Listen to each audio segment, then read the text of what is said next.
రద్దు చేస్తే మీకు తగు న్యాయం చేయిస్తామని మీరు అన్నారు. అప్పట్లో మీరు అప్పుడు గతంలో మాటిచ్చి ఇప్పుడు తప్పడం మొత్తం కంక్లూడ్ మీరు మీ వంతుగా కృషి చేసిన రాష్ట్ర సీఎం దృష్టికి పోయిన తర్వాత దానిపైన ఎటువంటి స్పందన లేదు ఇప్పటి వరకు.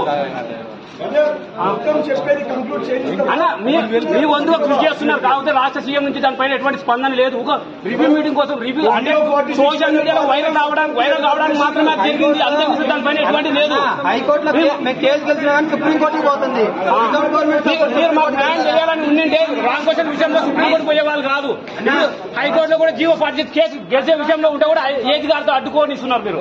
మరి ఎక్కడ జరుగుతుంది న్యాయం? మాకు ఒక ఏజ్ వచ్చి కోర్టులోకి వచ్చి జీవో 40 కేసు వాదిస్తున్నారు అంటే గవర్నమెంట్ సపోర్ట్ లేనిది ఒక ఏజ్ గారు ఎట్లా ఇన్వాల్వ్మెంట్ అవుతారన్న చెప్పు. రాంగ్ క్వశ్చన్స్ కేసు కోర్టులో గెలిస్తే సుప్రీంకోర్టుకి పోయారు. గవర్నమెంట్ పైన నోటిఫికేషన్ మీద కేసు పడ్డప్పుడు ఎవరు రిప్రజెంట్ కాకుండా కేసు పోనీ అని చెప్పి అడ్వకేట్ రాకపోతే కేసు అంటే మీరు గతంలో ఉన్నప్పుడు నాకు న్యాయం చేస్తామని ఎట్లా హామీ చేయాలన్నా మీరు?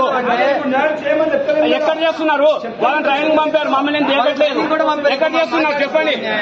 దానికోసమే మీరు ఎప్పుడు చెప్పేది అడగనని అడుగు, చెప్పేది కంక్లూజన్ వచ్చారు కానీ ఒప్పుకుండు లేదు. ఇప్పుడే ఉద్యోగం కావాలంటే ఎవరు రాజకీయ టీఎస్ఎస్ ట్రైనింగ్ ఎప్పుడు పంపుతారు? టీఎస్ఎస్ ట్రైనింగ్ ఎప్పుడు పంపుతారు? వాళ్ళకు కూడా రెడీ చేస్తున్నారు అన్న. వాళ్ళు కూడా పోతారు. వాళ్ళు పోయిన తర్వాత మేమేం చేయలేము. గట్టి మాట్లాడాలి.